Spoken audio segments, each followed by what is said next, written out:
Hello future nurses, so welcome back to our channel Nursing Key. Today we're gonna talk about DVT, that is deep venous thrombosis. So before we dive in, don't forget to subscribe my channel for videos and daily nursing questions. Deep vein thrombosis is the formation of a blood clot in one of the deep veins of the body, usually in the leg. We can see them anywhere, but most commonly हमें कहाँ देखने के लिए मिलता है, thighs में या फिर काफ में. So they are almost always unilateral. That means they are only found on one side of the leg typically. So before we dive in details, let's talk about the pathophysiology. So deep vein thrombosis is a clotting of blood in a deep vein which sits under the umbrella of a VTE, which stands for venous thromboembolism, or a clot within a vessel.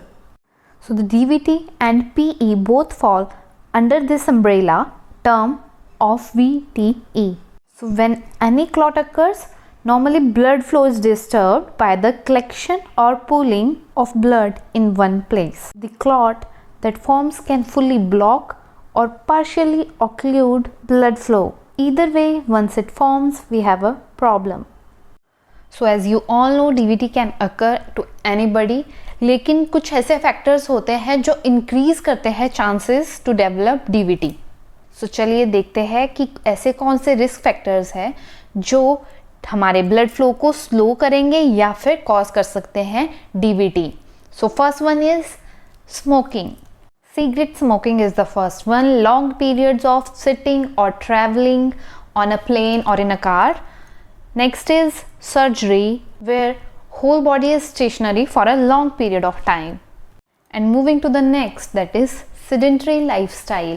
वो किसी भी वजह से हो सकता है, या काम ना करने की वजह से, या कोई पेशेंट बेड पे ही है उस वजह से, या किसी को बेड रेस्ट कहा है, या कोई पैरालाइज्ड है. सो sedentary lifestyle and use of oral contraceptive also increase your chances of developing DVT. Memory trick is here, estrogen, think emboli.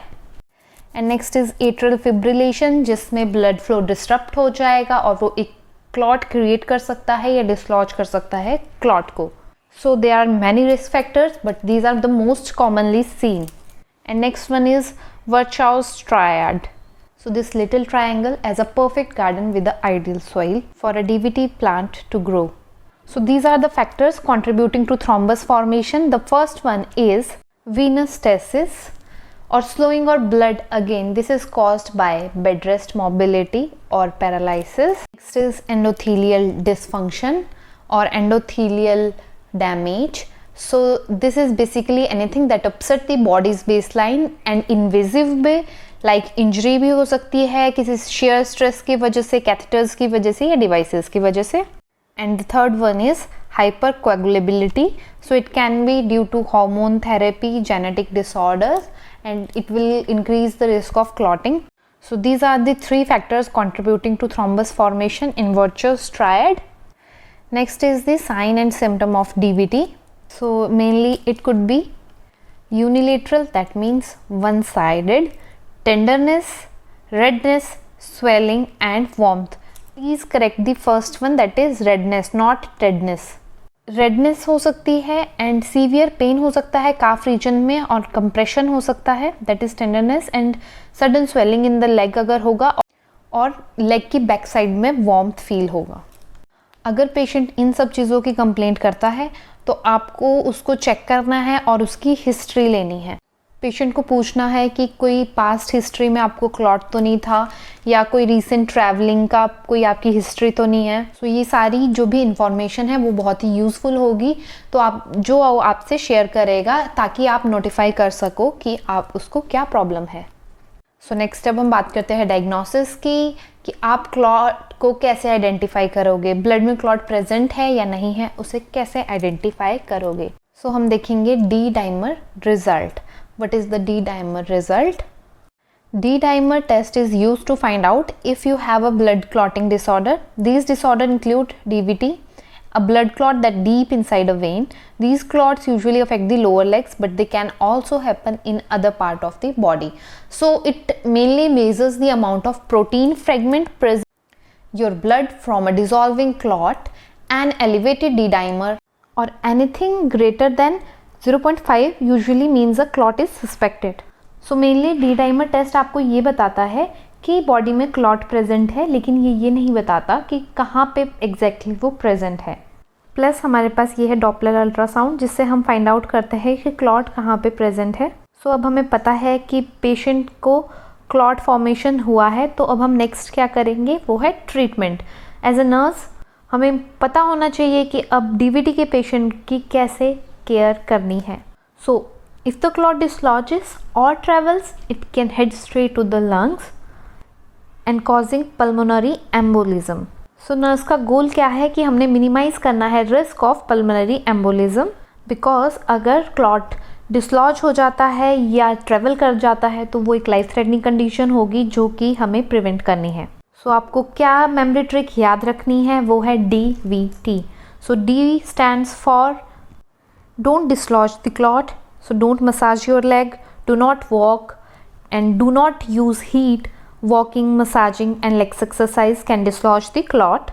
So as you know कि मसाज, वॉक या हीट यूज़ नहीं करनी है, क्योंकि जो हमारा क्लॉट होगा वो ट्रैवल कर जाएगा, वेसल्स ओपन हो जाएगी, जो क्लॉट है वो ट्रैवल कर जाएगा डायरेक्टली लंग्स के लिए, जिसे हमें प्रिवेंट करना है, लंग्स तक क्लॉट को नहीं पहुंचने देना है। Next V stands for elevate when issues above the level of the heart. So lots of V in the DVT. So this will help with the swelling and minimizes pressure and blood flow to the area. Next is T stands for anticoagulants, to terminate a clot. So we need to dissolve the clot. जैसे कि हमारे पास example है anticoagulants के, heparin, warfarin. So next है हमारे पास prevention. As you all know, prevention is totally different from the treatment because it does involve moving around and getting that blood flow, prevent it from slowing and pooling.